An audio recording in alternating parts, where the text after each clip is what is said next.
The Kazakiri battle is a 0 stamina cost challenge stage that runs until May 31st. She has 5 different HP bars totaling to 1 million HP. With each HP bar broken, she will do an action, in this order.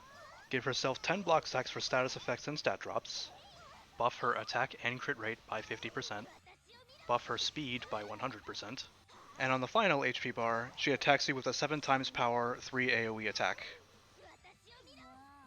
As for stats, she has 10,000 attack, the typical 250 defense enemies have, and 275 speed. She also has an 80% chance to attack again after an attack, the same passive Bakunyu, Wanraku, and Akeno has. It does not activate when she buffs herself, but it can on the last HP bar's attack. The best advice I can give you is just to punch her. No, I'm serious. Just punch her really hard. 1 million HP is not that much when you stack a bunch of main damager cards together.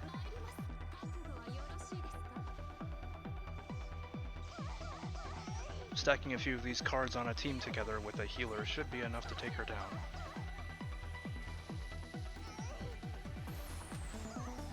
Just wait until everyone can use their Snimpos, and use them all at once.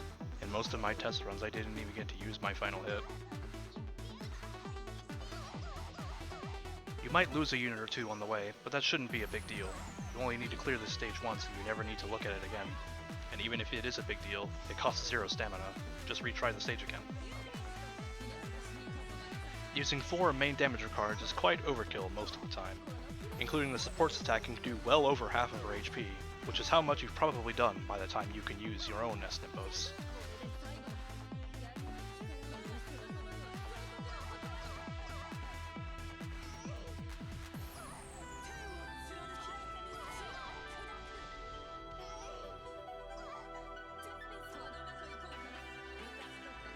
Also, hunting for a max investment friend helper can do half of her HP on their own.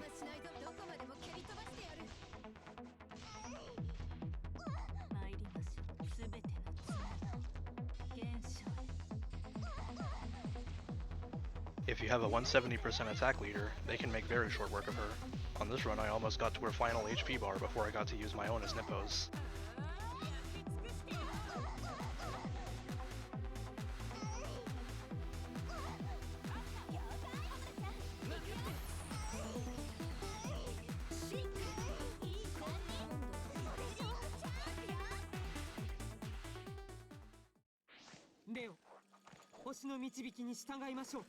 Now, let's say you don't have many big hitter cards. Unfortunate, but that is possible. You can take the slower death by 1,000 cuts method, using mostly defensive cards. There will be a few things to account for when using this method though. First off, a lower DPS means you might see her regular Snimpo more often. It can catch you off guard sometimes. Try to stay above half HP at all times just in case. I would advise using multiple healers and using one heal when the other is almost done charging. This can help keep your HP topped off. If your options can support it, try stacking both defense and damage mitigation buffs. They are different buffs and they do stack.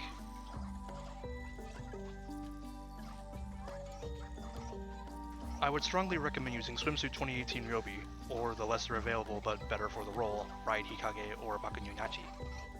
Their Snimpos will cleanse her attack, crit, and speed buffs, but not the block stacks. This makes her significantly more manageable in the latter half of the fight.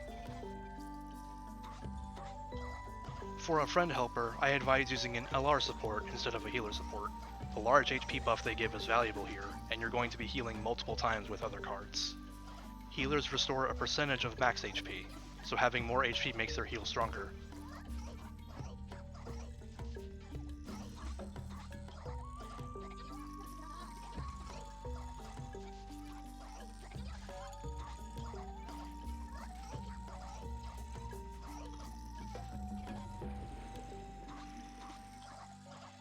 Once you reach the last HP bar, she won't wait her turn to attack you, so be extra cautious when you're about to reach that point.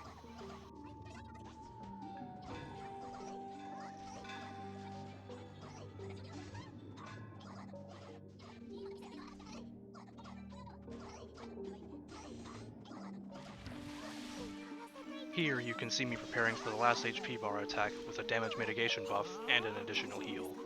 She happened to also use her regular Nimpo here, but I was able to survive it relatively easily.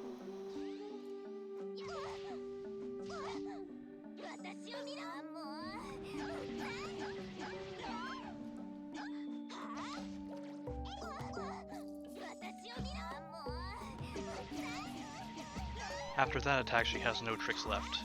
It's just a matter of whittling her down at this point and staying healed.